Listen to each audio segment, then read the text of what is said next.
আফসোস, কোরআন আমাদেরকে বদদোয়া করতেছে। দোয়া করেন আপনারা, আল্লাহ আমাকে আধ্যাত্মিক শক্তি দেখ, আমি আপনাদেরকে কোরআনের কান্না এরকম লাউড স্পিকারে লাগায় শোনায়। আপনি বলবেন কোরআন কাঁদে কি কইরা? তাহলে আমি ওলামাদেরকে জিজ্ঞাসা করব, খেজুর গাছ কাঁদলো কি কইরা?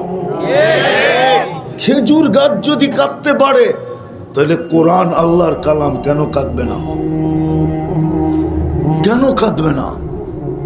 হাজারো বদদোয়ার কথা তো হাদিসে আছে।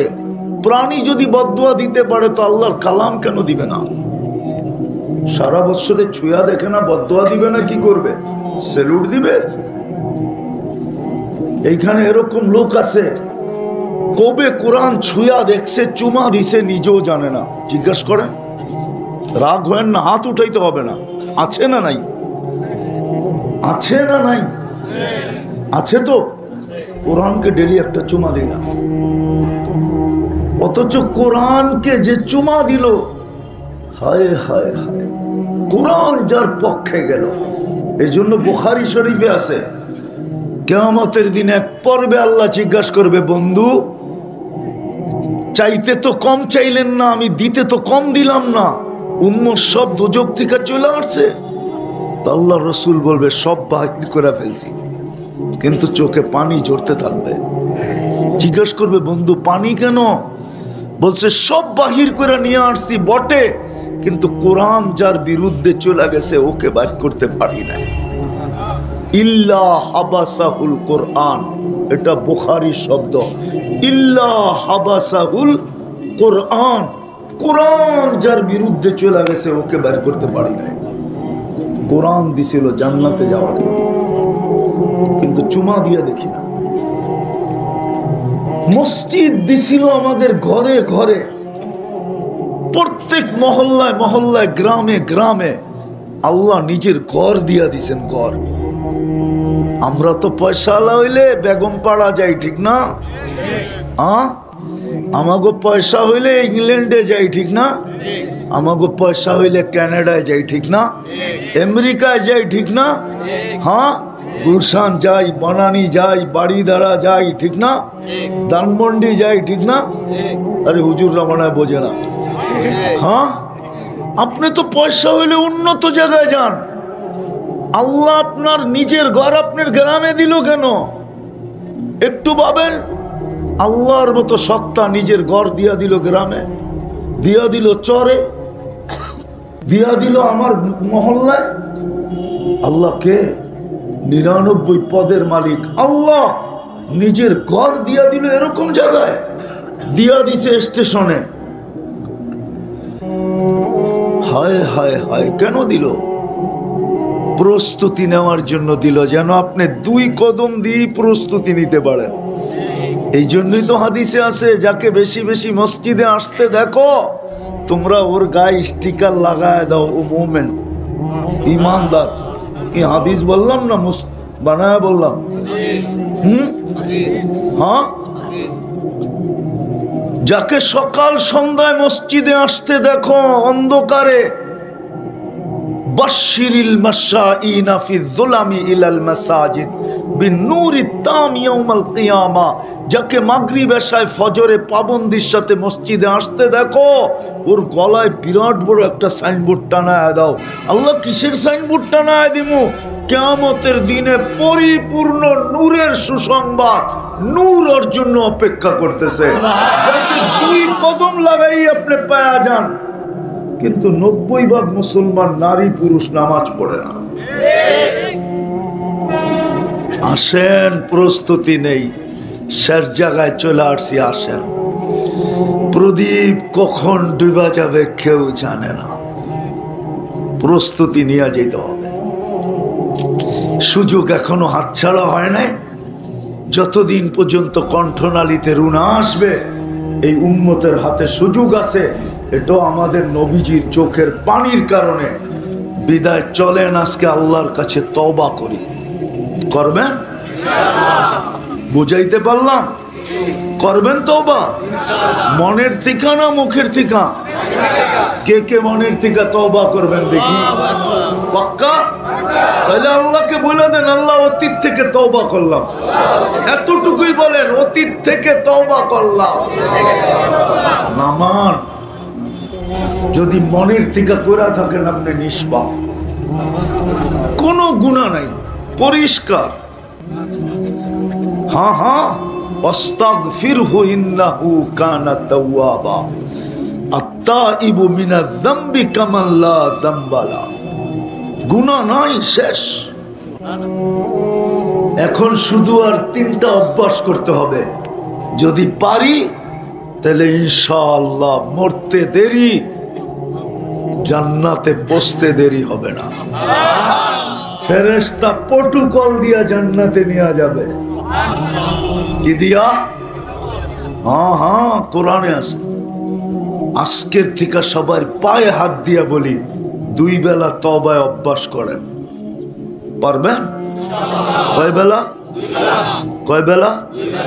ঘুমানোর সময় তওবা করেন, এটা ভাইবা হতে পারে আর ঘুমের থেকে উঠব না। ঘুমের থেকে উঠা তওবা করেন, হতে পারে আজকে সূর্য আর ডুবতে দেখব না। 2 বেলা তওবা করতে পারবেন? ভুল হবে না তো? অভ্যাস বানাইতে পারবেন? যুবকরা কি কয়?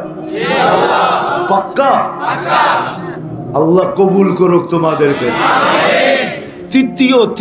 দ্বিতীয় আজ থেকে ডেলি কোরআনটাকে নিব আর একটা চুমা দিব। পারবা?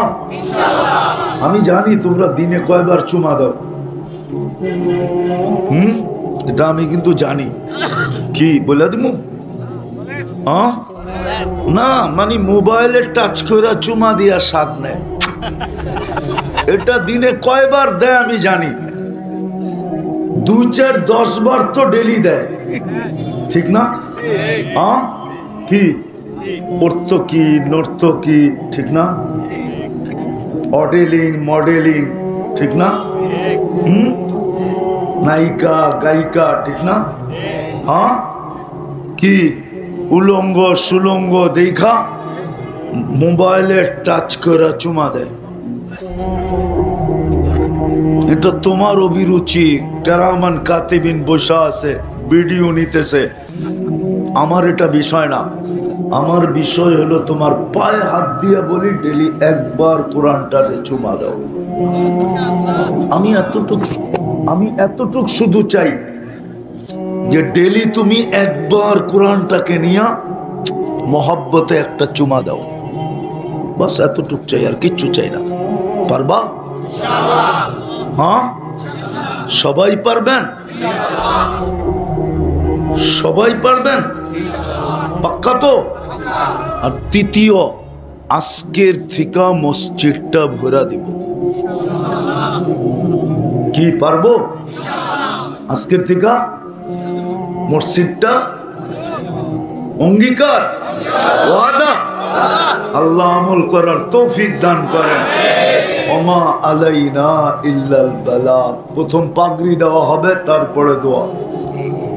কেউ উঠাউঠি না করি, কই ছাত্র কই, সে কিছু চাওয়ার প্রয়োজন হয় না, এতটুকু অবশ্যই চাবো আজকের আয়োজনটা যেন কবুল হয়, আয়োজনকারীরা যেন কবুল হন, সাহায্য সহানুভূতিকারীরা যেন কবুল হন, আজকের শ্রোতারা যেন কবুল হন, আজকে যেন টঙ্গীর প্রত্যেকটা মানুষ কবুল হয়।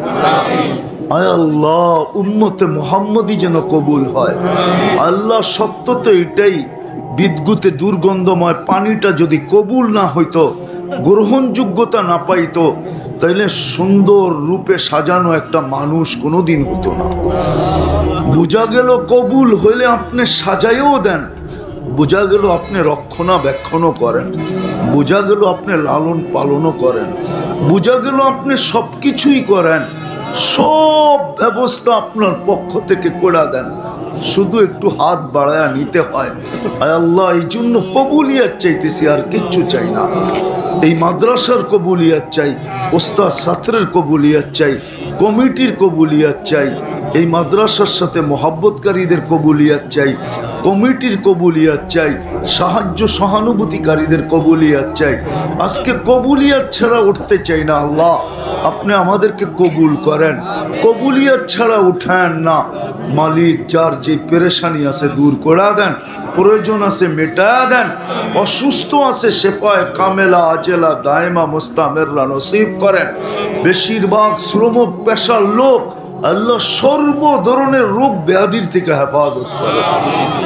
কোনো কঠিন জটিল রোগ যদি কারো হয়ে থাকে তো কুদরত দ্বারা শেফা দিয়া দেন। আল্লাহ কারো পাতে হাত পাতার সুযোগ করে দিয়েন না, কারো কাছে যেন হাত পাততে না হয়, কারো দুয়ারে দুয়ারে যেন করতে না হয়, রোগ নিয়ে যেন আল্লাহ আল্লাহ সময় কাটাইতে না হয়। আপনি কুদরত দ্বারা শেফা দিয়া দেন, কেননা এদের পুঞ্জিটা তো দেহটাই। চাকরিজীবী আর শ্রমিক পেশার মানুষ, সে পুঞ্জিটা তো দেহ। বিদায়টাকে সুস্থ রাখেন, সবল রাখেন, যোগ মুক্ত রাখেন। আল্লাহ আল্লাহ এই মাহফিলের উসিলায় যারা বরাবর ইমান নিয়ে যারা কবরে চলে গেছে, বিশেষ করে টঙ্গীর মাটির নিচে যারা, এই এলাকার মাটির নিচে যারা, এই মাদ্রাসার সাথে সম্পর্কিত যারা ছিল, কেউ যদি কবরে চলে যায় থাকে, সবাইকে মাফ করা দেন। ইনসানের সাথে সাথে জিন্নাতকে মাফ করা দেন।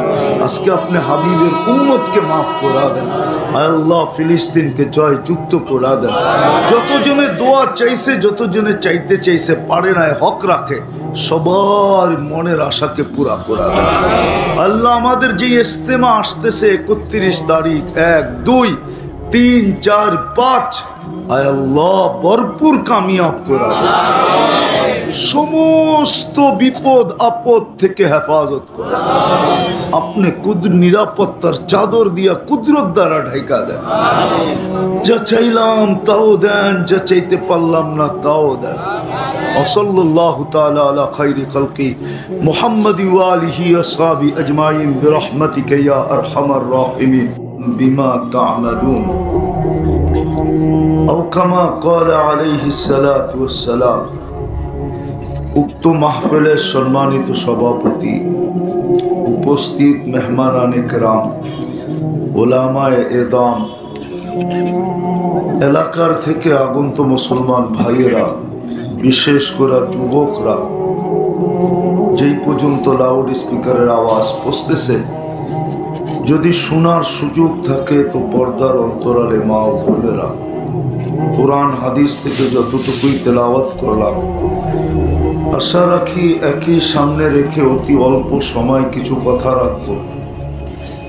সাথে সাথে সকলের কাছে অনুরোধ, যতক্ষণ শুনব বা যতটুকু শুনব পরিপূর্ণ মনোযোগ দিয়ে শুনব,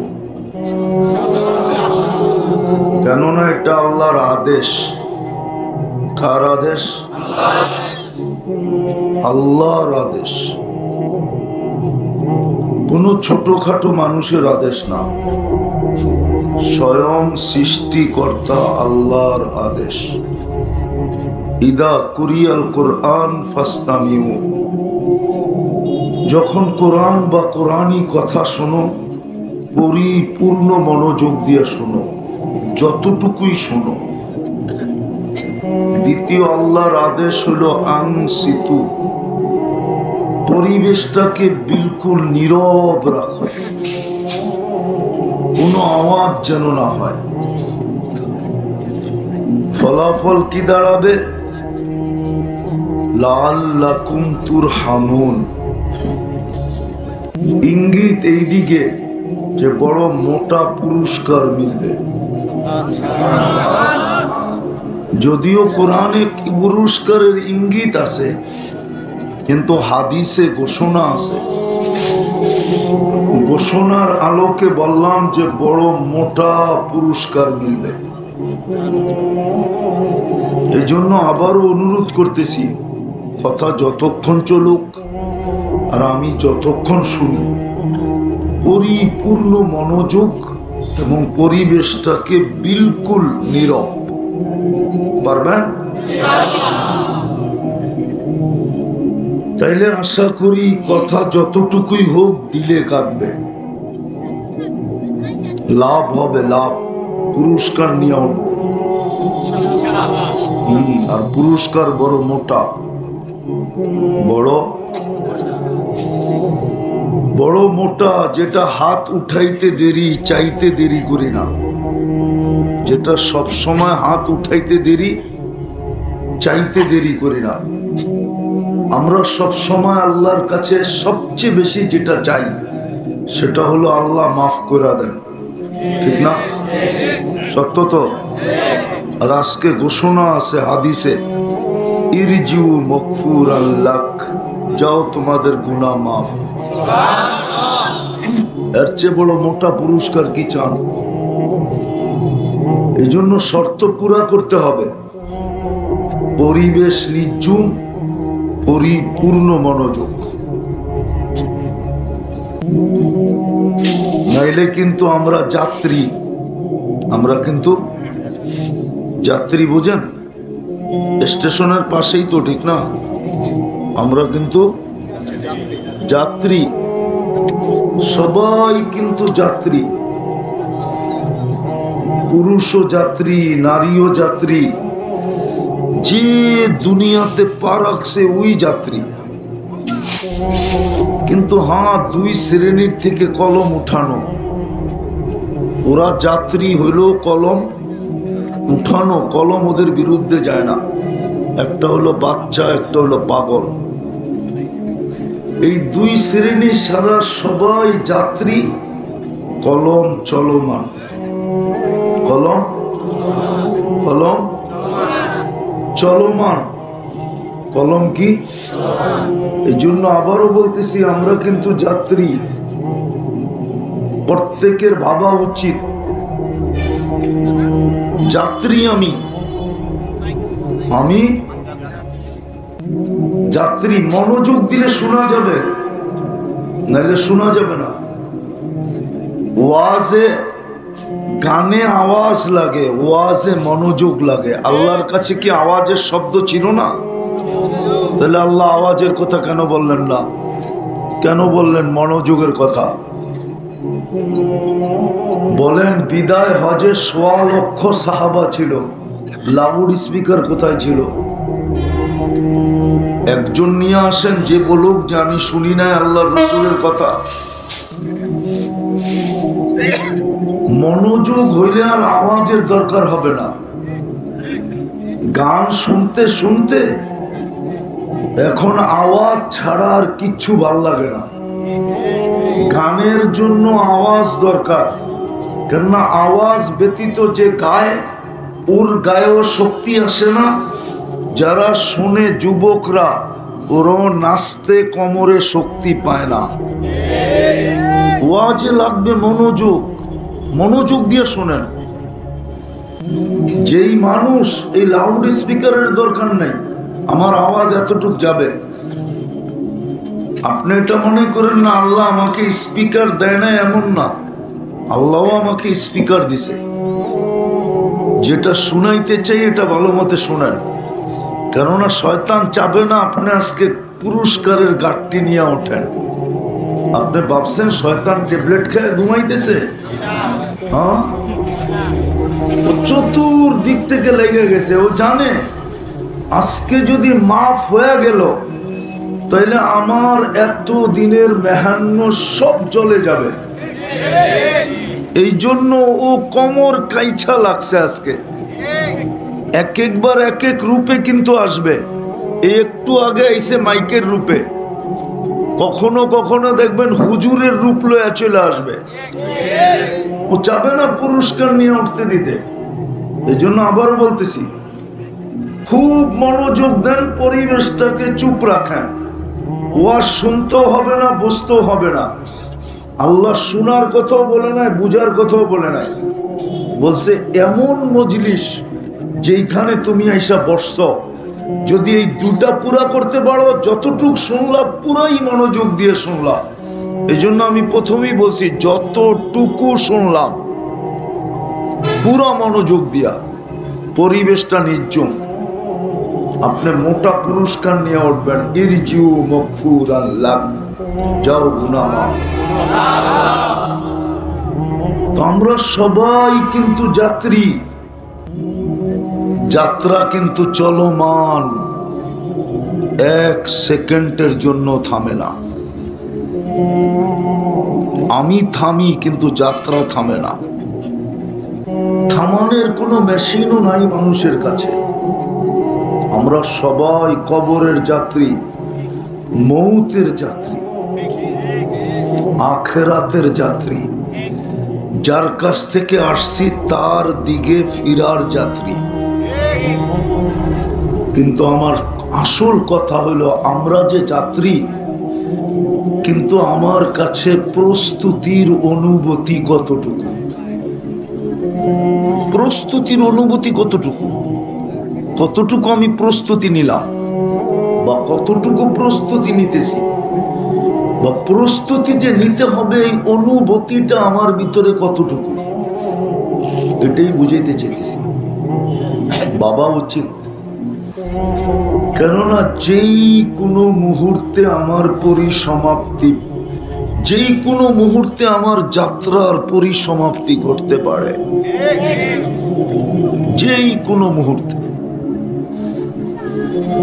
কে কখন কাটটা ঘটবে কেউ জানে না। দুনিয়ার কাউকে আল্লাহ জানার ক্ষমতাই দেন নাই যে পরিসমাপ্তি ঘটবে কখন, কখন পরিসমাপ্তি ঘটবে, এটা কেউ জানে না। নিজের রাজত্বের ভিতরেই ঘটবে না অন্যের রাজত্বে ঘটবে, নিজের অফিসেই ঘটবে না নিজের অফিসের বাইরে ঘটবে, নিজের বেডরুমে ঘটবে না হাসপাতালের বেডে ঘটবে, কেউ বলতে পারবো না আমি সাজায় নিছি। সাজায়া দিছেন বিদায় আমি সাজা। যুবককে যদি যৌবন দিয়ে না সাজাইতো তাহলে যুবক, তুমি তোমাকে যুবক বলতে পারতে না। হ্যাঁ, যৌবনের বাহাদুরি দেখাইতে পারতে না। হ্যাঁ, কাউকে ফুল দেওয়ার সুযোগ হতো না, কাল থেকে ফুল চাওয়ারও সুযোগ হতো না। কেউ তোমাকে দেখা মুস্কি হাসিও দিত না, কেউ তোমাকে দেখা চোখ টিপিও দিত না। কাউকে দেখা তুমি মুস্কি মুস্কি হাসতেও পারতে না। সাজায়া দিছেন, সাজায়া। এই জন্য দাবি প্রস্তুতি নিয়ে আসো। শুধু সাজায়া দেন না, 24 ঘন্টা সুরক্ষা করেন। আরজুকু ওয়াশকুরু গায়রি, আরজুকু ওয়াশকুর গায়রি। আল্লাহ নিজে বলতেছেন আরজুকু ওয়াশকুরু গায়রি। 24 ঘন্টা লালন পালন আমি করি, কিন্তু প্রশংসা অন্যের গায়।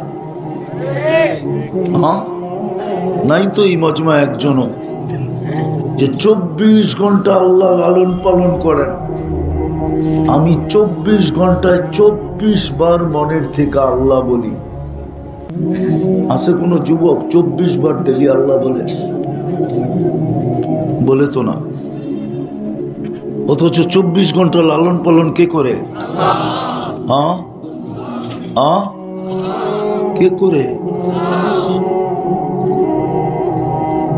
হ্যাঁ, এই জন্যই তো আমি বলি, যদি গ্রানটা মেশিন দিয়া চেক করে খাইতে হইতো তাহলে প্যাথোলজি সেন্টারে লম্বা লাইন দিয়া দিনের পর দিন বয়া থাকতে হইতো। নাক তোর কাছে নিতে দেরি, সাথে সাথে রিপোর্ট দিতে দেরি করে না যে গ্রান ঠিক আছে, ঢুকা। গ্রান ঠিক আছে, কি কর, ভিতরে মুখের ভিতরে ঢুকা। যদি প্রযুক্তি দিয়ে নিতে হইতো, প্রযুক্তি দিয়া মেশিন দিয়া যদি গ্রান টেস্ট করতে হইতো তাহলে প্যাথোলজি সেন্টারে লম্বা লাইন লাগায় বয়ে থাকতে হইতো। আর খালি একটু পরে পরে চিৎকার দিত, জান যায়, তাড়াতাড়ি চেক করে দেন। যদি 7 মেশিন দিয়ে চেক করতে হইতো, জিহ্বা ছোঁয়াইতে দেরি, স্বাদ বলতে দেরি করে না। প্রথম নাক বলছে ভিতরে ঢুকা, জিহ্বায় বলছে স্বাদ চেক করা, বলছে বিলকুল পেটের ভিতরে ঢুকা। আর স্বাদ ঠিক না তো জিহ্বা বলছে বের করে দেয়। কে করে? কে লাগাইছে এটা? এই জন্যই বলছে প্রস্তুতি নিয়ে আসতে হবে। আমি তোমাকে অস্তিত্ব দিই না, সাজায়া দিছি। সাজায়া দিই নাই, সাজায়া দিই নাই, 24 ঘন্টা লালন পালন করি। আর জুকু আয়াশকুরু গায়রি, 24 ঘন্টা তোমাকে লালন পালন করি। যদিও তুমি 24 ঘন্টা গুণ গাও অন্যের, নুন খাও আমার, গুণ গাও আরেকজনের। কার নুন খাই? আমি গ্রাম্য ভাষায় বললাম, নুন খাই কার? গুণ গাই কার? না গাই না? যদি শ্রমিক বলে চাকরি দিছে মহাজন, ওনার গুণ গামু না তো কার গুণ গামু? আমি যদি যুবকরে জিজ্ঞাসা করি তোরে সুস্থ রাখছে কে, এটা বল। তোকে স্বাস্থ্য দিছে কে, বল। তোকে সবল করছে কে, বল। তোকে উপযোগী বানাইছে কে, বল। যুবক তো কয় চাকরি করি মহাজনের, গুণ মহাজনের গামু না তো কার গামু? মাসের শেষে বেতন তো দেয় মহাজনে, তো ওনার গুণ গামু না তো কার গুণ গামু? আমি যদি বলি তোর এই বডিটা কে বানায়, কাঠটা দিয়ে তুই চাকরি করো, সেটা বল। দেহটা কার দেওয়া? কে দিছে দেহটা? কে এটার ভিতরে যোগ্যতা দিছে? নাই তো। এটা তো শিল্প এলাকা, ঠিক না? শিল্প এলাকা না পুরা গাজীপুর? আমাকে একজন দেখাও কোন প্রতিবন্ধীকে কোন ফ্যাক্টরিওয়ালা চাকরি দিছে? দেখান। অথচ এই গাজীপুরে পাওয়া যাবে 5000 ওয়ার্কার। কত? একজন প্রতিবন্ধী রাখলে অসুবিধা কি ছিল? 5000 থেকে যদি 2 টাকা করে কাইটা দিত, তাইলেই তো 10,000 টাকা বেতন হইতো। আর ঠিক না? কয় টাকা কাটছে? মনে হয় বেশি। একজন প্রতিবন্ধীকে তো রাখলো না একজন ফ্যাক্টরিওয়ালা। আমি তো যুক্তি দিয়ে দেখাইতেছি। 5000 শ্রমিক থেকে না কয়া না বইলা বেতনের থেকে 2 টাকা কাইটা রাখতো, তাহলে তো এই প্রতিবন্ধীর 10,000 টাকা বেতন হয়ে যেত, ঠিক না? ও বৈশা বৈশা খালি দেখতো কে আসে কে যায়, এতটুক করতো। আবার কোন ফ্যাক্টরি মালিক আছে নাকি এখানে চেতবো? রাখছে কেউ? তুমি যে বলো আমাকে বেতন দেয় মালিক, ফ্যাক্টরির মালিক, আমি ওনার গুণ গাবো না তো কে গাবো? তাহলে আমি তোমার কাছে প্রশ্ন করি, দেহটা কে দিল? তা আমি তো বলতে পারি যে দেহ দিল, যোগ্যতা দিল, যার শরীর খাটায় তুমি মাসে 15,000 টাকা পাও, তুমি ওর গুণ গাইবা না তো গাইবা কার গুণ? এটা বলো। এটাই তো আল্লাহ বলে, এটাই তো বলে আর জুকু আয়াশকুরু গায়রি। 24 ঘন্টা পালি আমি, গুণ গায়। লবণ খায় আমার, গুণ গায়। এই জন্যই বলে প্রস্তুতি নিয়ে যেতে হবে। বলেন ওয়াজ লম্বা হইলে অনেক কিছু হবে এমন না, বলেন প্রস্তুতি কতটুকু? দুনিয়াওয়ালারা তো শুধু কবরই রেখে চলে আসবে, এখানে একজনও নাই। যেমন ঘরেই ঘুমাক, যেমন খাটেই ঘুমাক, যেমন কম্বল নিয়েই ঘুমাক, ঘুমের খাটে যায় ঘুমানোর সময় মনটার ভিতরে ছ্যাদ করে উঠছে, একটু দাগ কাইটা উঠছে, একটু আওয়াজ দিয়া উঠছে, একটু ব্যথা লাগছে যে আমি তো ঘুমাবো কম্বল নিয়া। হায় মা জানি কবরে কেমন আছে, হায় বাবা জানি কবরে কেমন আছে। কি দিলে একটু লাগে? লাগে না? কারো মনে আসে না? আসে? আসে? আসে তো না। বাবার কথাই যখন মনে আসে না, মার কথাই যখন মনে আসে না, আর কার কথা মনে আসবে? আর আপনি সন্তান হয়েই যখন মনে নেন না, তো আপনারে আবার কে মনে নিবে? বিদায় আমি আসল কথায় চলে আসছি। আমরা যাত্রী, যাত্রা চলমান। অস্তিত্ব আল্লাহর দেওয়া। অস্তিত্ব দিচ্ছেন, সাজাইছেন, 24 ঘন্টা লালন পালন করেন, সুরক্ষা করেন, রক্ষণাবেক্ষণ করেন, সব কিছু। নাইলে কিছু কিছু এলাকা আছে টঙ্গীতে, মাঝে মাঝে যাওয়া আসা হয়, দেখা হয়। উন্নত দুনিয়ার মানুষ আনেন তো, আইনা ওকে গলিগুলা ঘুরে আনিয়া বলেন যে কেমন দেখলা, তো বাহির হবে আর বলবে এখানে মানুষ বাঁচে কি করে, এখানের মানুষ সুস্থ কি করে, পরিবেশই তো নাই সুস্থতার, বাঁচে কি করে। অথচ আপনি চেক করলে দেখবেন এই নিম্নমানের এলাকার মানুষের অ্যান্টিবডি, রোগ প্রতিরোধ ক্ষমতা গুলশান বনানীওয়ালার চেয়ে বেশি। কি বেশি না? প্রমাণ দিমু। 2020-এ যখন করোনা চলতেছিল, তখন একটা জরিপ হয়েছিল যে অ্যান্টিবডি কাদের বেশি, রোগ প্রতিরোধ ক্ষমতা। কয়েকটা বস্তির ভিতর থেকে ঢাকা শহরের সবচেয়ে বড় ঘন বসতিমূলক বস্তি তেজগাঁও বস্তিতে, যেটা বিলকুল গুলশানের সাথে, ওটার ভিতরে সমীক্ষা চালানোর পরে দেখছে গুলশান আলাগো 65 আর বস্তি আলাগো 75। কত বেশি? কত? করোনা আসছে ওইখানে, কিন্তু ওরা সব চাবায়া খায়া ফেলাইছে। কোনোটা পানের লগে, কোনোটা সিগারেট বিড়ির লগে, কোনোটা মুড়ির লগে, কোনোটা পিয়াজু শিয়াজু, সব কিছুর সাথে মিলায়া করোনা খায়া ফেলছে। আর গুলশান আলারা বৈশা বৈশা খালি আল্লাহ আল্লাহ আল্লাহ করছে যে দললো কিনা, দললো কিনা, দললো কিনা, দললো কিনা। আর দললেই বড় বড় হাসপাতালে দৌড় দিছে।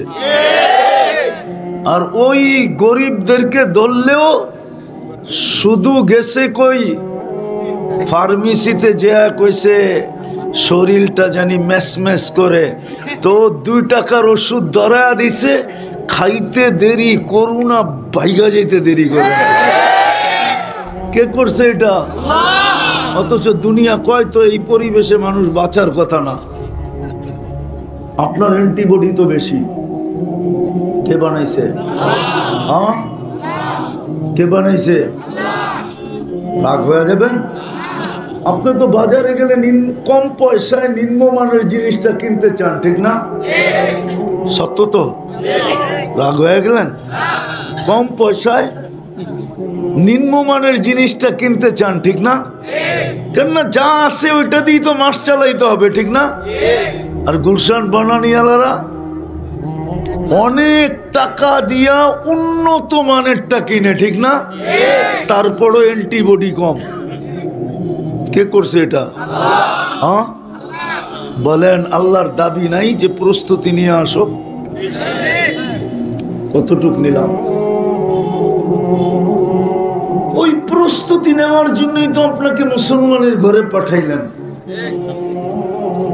কিন্তু ইসলামের তো ছাপ আপনার আমার ভিতরে নাই, রং তো নাই, কালার তো নাই।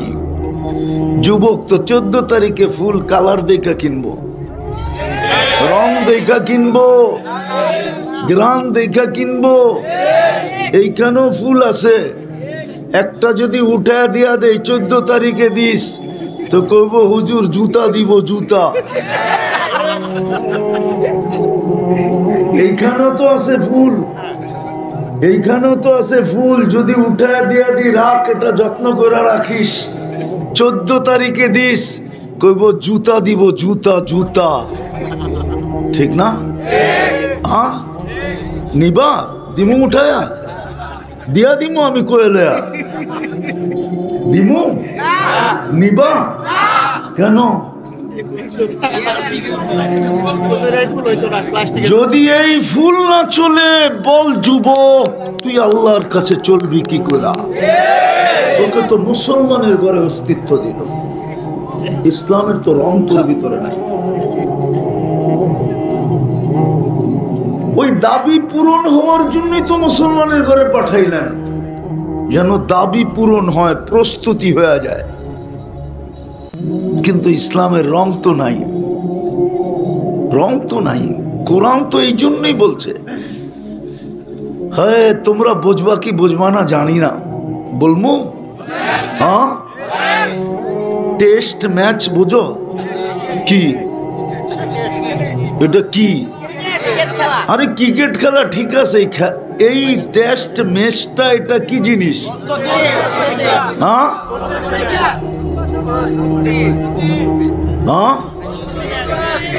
টেস্ট ম্যাচের নিয়ম কি? উইকেট যেন না পড়ে, রান হোক আর না হোক, উইকেট যেন আল্লাহ বলে তোকে তো মুসো। এই জন্যই তো আল্লাহ কোরআনে বলে ওয়ালা তামুতুন্না ইল্লা ওয়া আনতুম মুসলিমুন। তুই বেশি করলি না না করলি এটা আমার বিষয় না, কিন্তু ইসলামের বাহিরে যেন তোর পায়ের পাও না যায়, উইকেট যেন না পড়ে। ইসলামের বাহিরে গেলেই উইকেট পড়ে যাবে।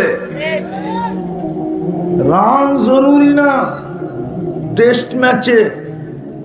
একাও যদি পিটায়া 1 মাস থাকতে পারে তো দুনিয়া সবচেয়ে বড় মালা ওর গলায় পড়ায় দেব। 1 মাস পিটাইছে, আউট করতে পারে নাই কি? আল্লাহ বলে তোকে মুসলমানের ঘরে জন্ম দিলাম প্রস্তুতির জন্য। আমল কম বেশি যা করিস করিস, কিন্তু ইসলামের বাইরে যেন তোর পাও যায় না। যদি ইসলামের বাহিরে তোর পাও চলে যায় তাহলে তুই ম্যাচে হাইরা যাবি। আজকে ইসলাম তো এই জন্যই দিছিলেন, মুসলমানের ঘরে তো এই জন্যই। ও যুবক, তুমি 14 তারিখ কি করে উদযাপন করো? তুমি 31st নাইট কি করে উদযাপন করো? তুমি 50 টাকা 100 টাকার চুল 500 টাকা দিয়ে কি করে কাটাও? 1000 টাকা দিয়ে কি করে কাটাও? হ্যাঁ, চুল কাটাইতেছো না তোমার উইকেট পড়তেছে? চুল কাটাইতেছো না তোমার পয়েন্ট পড়তেছে, পয়েন্ট কমতেছে? হ্যাঁ, কোনটা? এদিকে এদিকে এদিকে। একটু আগে বলছি না, শয়তান বহুত রূপে আসবে। কি শয়তান? কি বহুত রূপে আসবে, এদিকে তাকানো যাবে না। এটা আমি আগেই ক্লিয়ার করে নিছি, শয়তান কি কি রূপে আসবে। মনোযোগ, মনোযোগ, পুরস্কার নিয়ে উঠতে হবে। এই জন্যই মুসলমানের ঘরে অস্তিত্ব। আল্লাহর নিজের ইচ্ছায় আল্লাহ আমাদের মঙ্গল চাইছেন। মান ইউরিদিল্লাহু আন ইয়াহদিয়াহু, মান ইউরিদিল্লাহু আন ইয়াহদিয়াহু ইয়াশরাহ সাদরাহু লিল ইসলাম। কোরআন বলে, কোরআন আল্লাহ পছন্দ করে মুসলমান বানাইছেন। আল্লাহ চায় প্রস্তুতি যেন নিয়ে আসে, সহজে প্রস্তুতি নেয়। কিন্তু আফসোস, ইসলামের রং কতটুকু, কালার কতটুকু, ঢং কতটুকু, ছাপ কতটুকু। দেখাইলাম তো ফুল, নিবে তো না। দ্বিতীয় দেখাইতেছি, দ্বিতীয় প্রস্তুতির জন্যই তো উম্মতে মুহাম্মদী বানাইলেন। অথচ নবীরা চোখের পানি ঝরাইলেন, তারপরও হইতে পারলেন না উম্মত। আপনাকে আমাকে নিজের ইচ্ছায় আমরা জানি না উম্মতে মুহাম্মদী বানায়া কপাল ফাটায় দিলেন, কপাল খুলা দিলেন, এত বড় কপাল বানাইলেন। হায় হায় হায় হায়, দুনিয়ার কোনো ফিতা নাই মাইপা বইলা দিবে কত বড় কপাল। একটা দেখাই, যদি বুঝতে পারেন আদম আলাইহিস সালাম বলতেছে একটা ভুল করলাম, 350 বৎসর কাঁদাইলেন, তারপরে মাফ করলেন।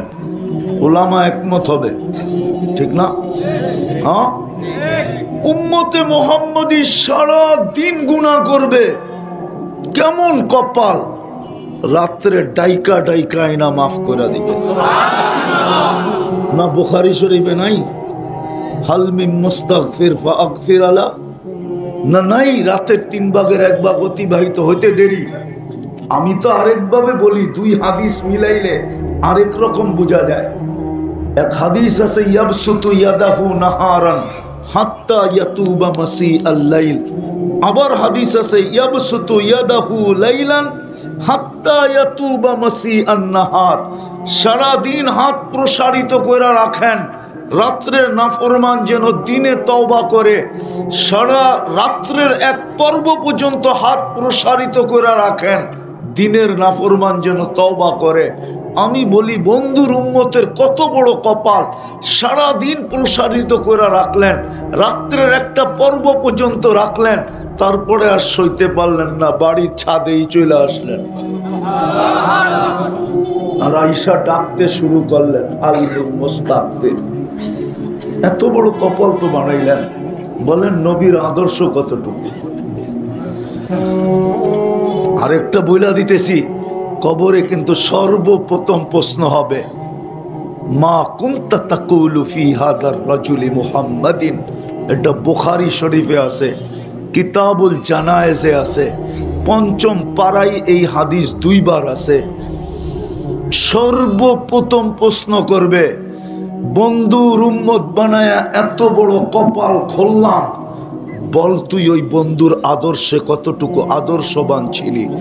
দ্বিতীয়, যেই বন্ধু তোদের জন্য এত কিছু করলো, চোখের পানি 23 বছর থামতে দিল না, মৃত্যু লগ্নে চোখের পানি বন্ধ হইতে দেয় নাই, চোখে পানি নিয়ে আমার কাছে আসলো উম্মতের জন্য। যতদিন আরাম করতেছিলেন রওজায়ে আতহারে, তখনও চোখের পানি ঝরাইতেছিলেন। কবর থেকে যখন উঠবেন, রওজা থেকে যখন উঠবেন কিয়ামতের দিন, তখনও কাঁদতে কাঁদতে উঠবেন। আবুল সামরকান্দি রহমতুল্লাহ আলাইহি লেখেন, ওহুয়া ইয়াকুম ওয়া ইয়াবকি ওয়া ইয়াকুল, উঠবেন কাঁদতে কাঁদতে আর বলবেন, জিবরিল আমার উম্মত কোথায়, ময়দান তো খালি। যেই রসুল কবর থেকে কাঁদতে কাঁদতে উঠবেন, কিয়ামতের মাঠে সবাই নাফসি নাফসি বলবে। আদম আলাইহিস সালাম থেকে নিয়ে ঈসা আলাইহিস সালাম পর্যন্ত 312 জন রসুল, 1.25 লক্ষ নবী, সবাই নাফসি নাফসি বলবে। আমার বন্ধু তো শুধু উম্মতি উম্মতি বলে চিৎকার দিবে।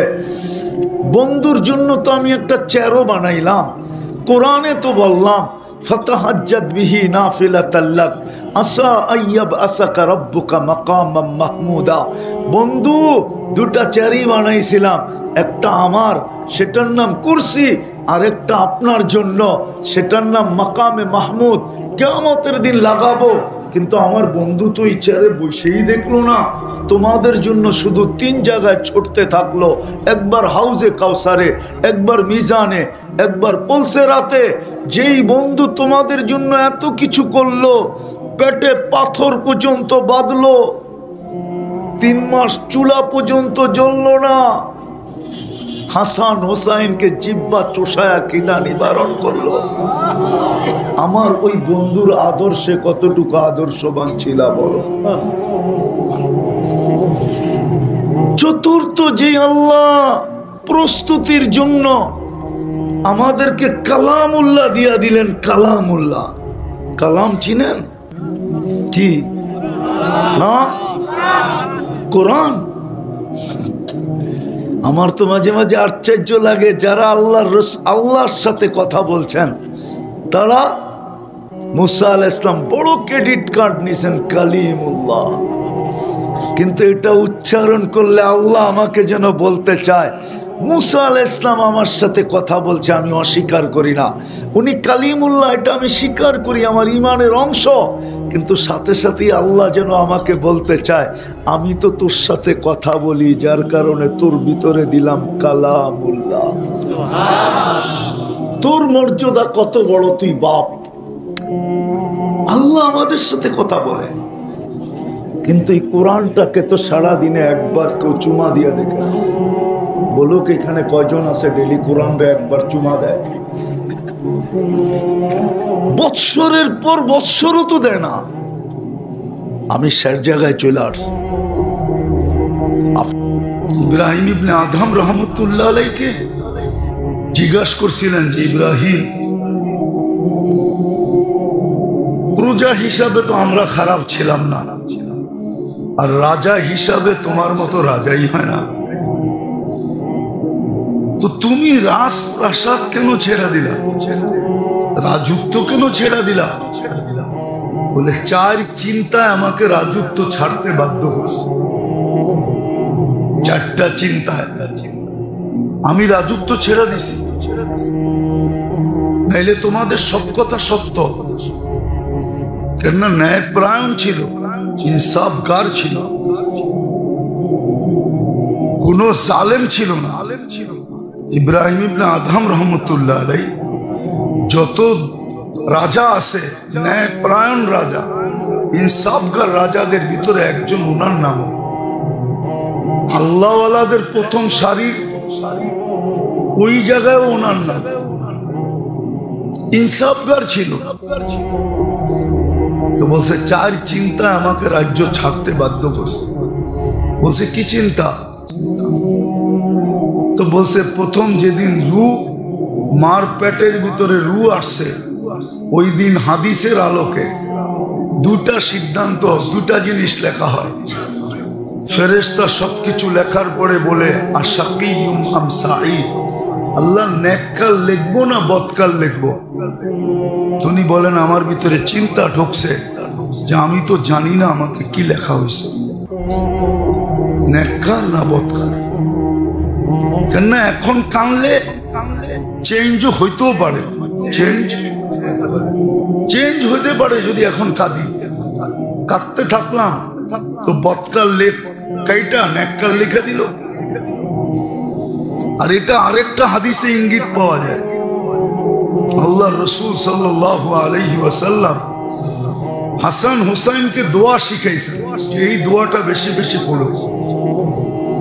সেটা হলো আল্লাহুম্মা ইন কাতাবতানি মিন আহলি সাআদাতি ফাসবুতনা ফিহা ওয়া ইন কুনতা কাতাবতানি মিন আহলি শাকাওয়াতি ফামহুনা মিনহা ফাইন্নাকা তামহু মা তাশা ওয়া তুসবিত ওয়া ইনদাকা উম্মুল কিতাব। বলছে বৎস, এই দোয়াটা মাঝে মাঝে পড়ো। দোনো ভাইকে শিখাইছে। তো এখন চেঞ্জ হওয়ার সুযোগ আছে, আমি জানি না কি লেখা হয়েছে। বলছে দ্বিতীয়টা বলো ইব্রাহিম। বলছে যেদিন নিতে আসবে ওদিন দুই সম্বোধনের যে কোনো একটা হবে। আইয়াতুহান নাফসুত তাইয়্যিব বলবে, অথবা আইয়াতুহান নাফসুল খাবিস বলবে। ফালা আদরি মাযা ইউখাতিব, জানি না আমাকে কি বলে সম্বোধন করেছে। বলছে তৃতীয়টা বলো। বলছে কবরে যাওয়ার পরে প্রশ্ন উত্তর হবে, কেউ জবাব দিতে পারবে, কেউ দিতে পারবে না। আমি জানি না জবাব দিতে পারবো কি পারবো না। বলছে চতুর্থটা বলো। বলছে কিয়ামতের মাঠে দুটেই দল হবে, দুটেই হবে। ফারিকুন ফিল জান্নাতি ওয়া ফারিকুন ফিস সাঈদ, একদল জান্নাতে যাবে, একদল দোজখে যাবে।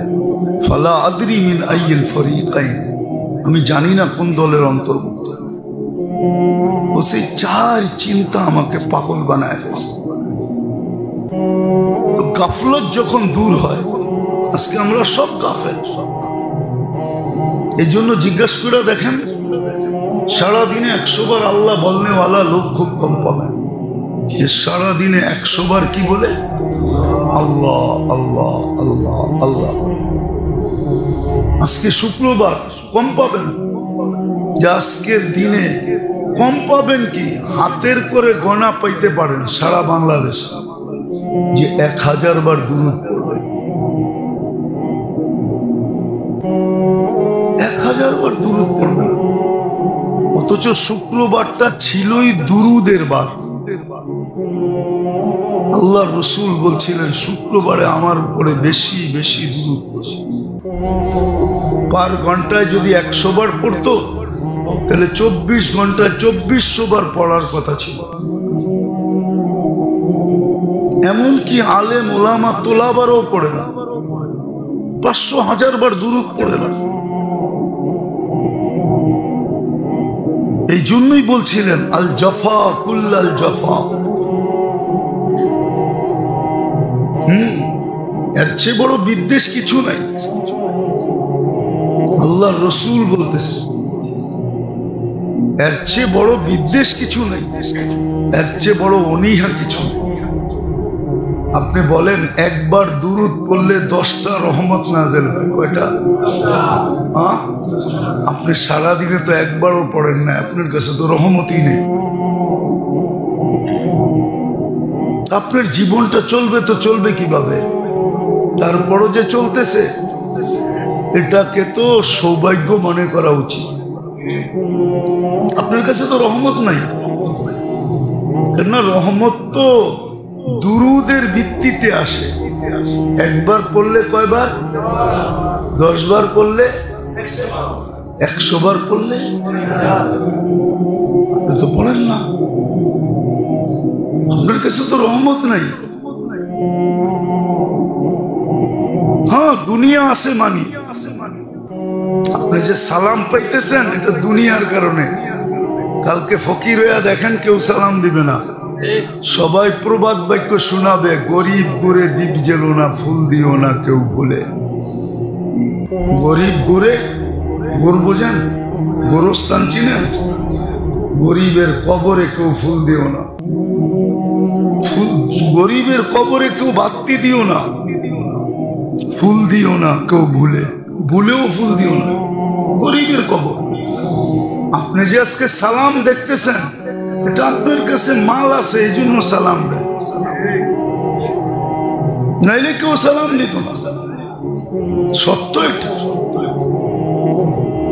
আজকে আমরা উদাসীন, এটাও রোগ, রোগ, নাইলে পাগল হয়ে যেত। কেন? মৌত তো কাউকে মেসেজ দিয়ে আসবে না, চিঠি দিয়ে আসবে না, মিস কল দিয়ে আসবে না, সতর্ক করে আসবে না। মৌত তো হঠাৎ আইসা দাঁড়াবে,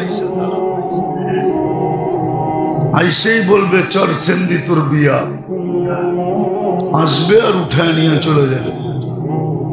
তো উদাসীনতা এটাও জীবনের রোগ।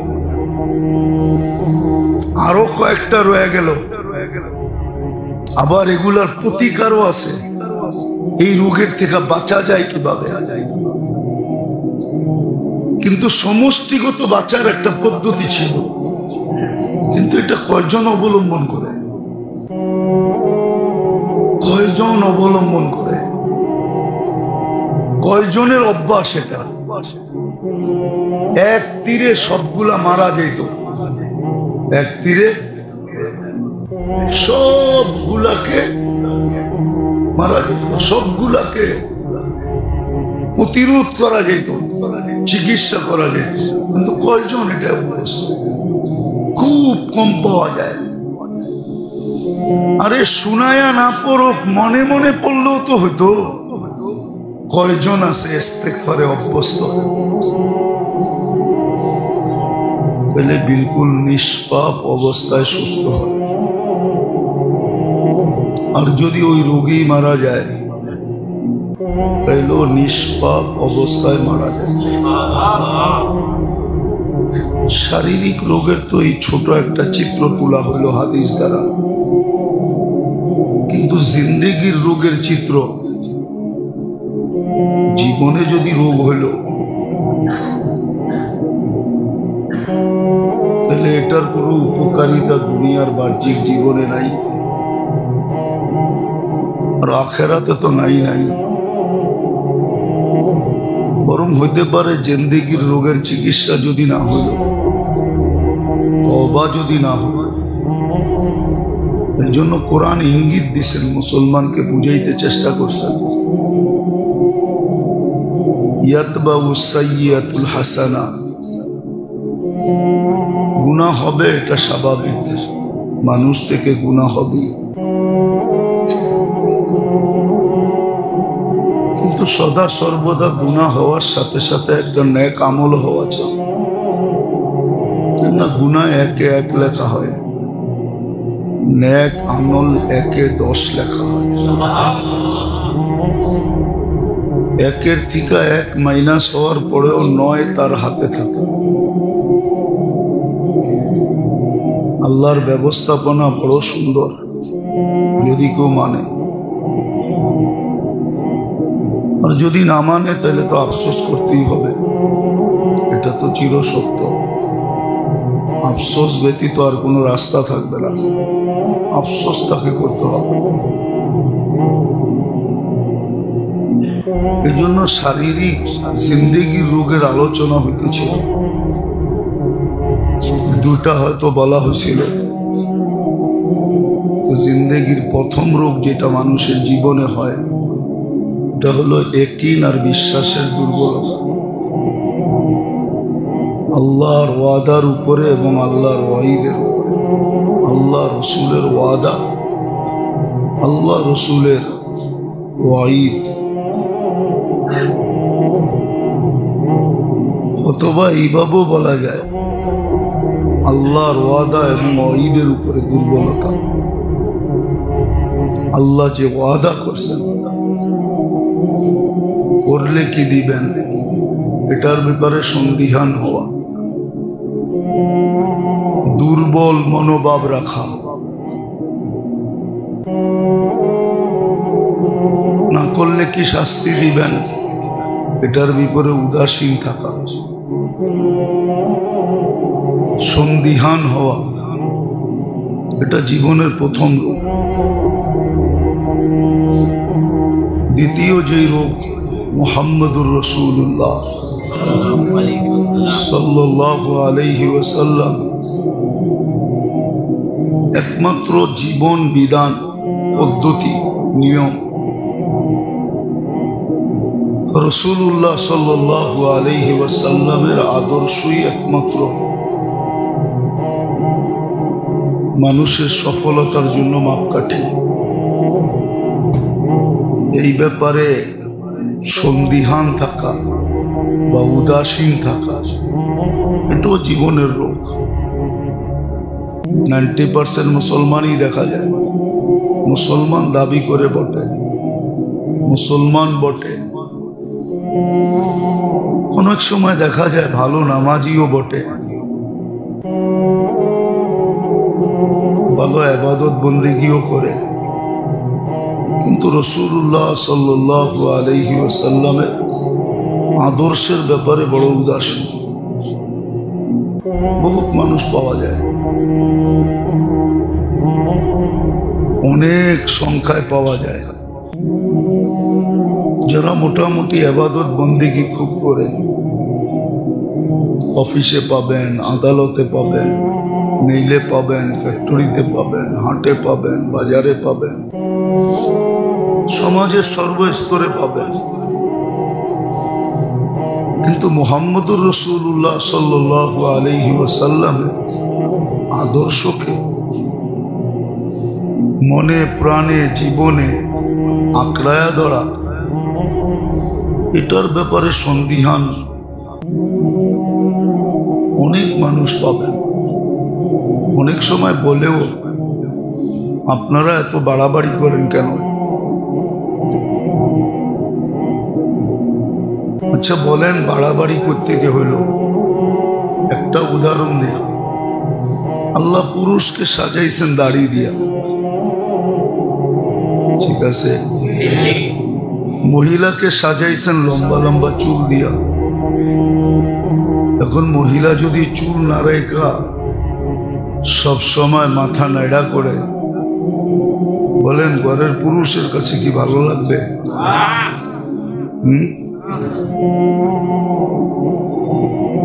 যেই লোকটা ডেইলি শেভ করে, এটা ভালো লাগে কি করে? যুক্তি দিয়ে বোঝেন, তর্ক বিতর্ক না, যুক্তি। আল্লাহ পুরুষকে সাজাইছেন দাড়ি দিয়া, মহিলার ভিতরে এই হরমোন নাই যে তার দাড়ি উঠবে। দাড়ি যদি উঠে সারা দুনিয়া বলে এটা তার জন্য অস্বাভাবিক, স্বাভাবিক না। ডাক্তাররাও বলে আপনার হরমোনের সমস্যা আছে। তাহলে যদি দুনিয়া বিদ্যায়ও এটাকে অস্বাভাবিক বলে, মহিলার দাড়ি উঠাটা আর পুরুষের দাড়ি উঠাটা স্বাভাবিক বলে, তাহলে যেই আল্লাহ শরীরটা অস্তিত্ব দিছে, ওই আল্লাহ কেন পুরুষের ভিতরে এই হরমোনটা রাখলেন যেই হরমোনে দাড়ি গজাবে?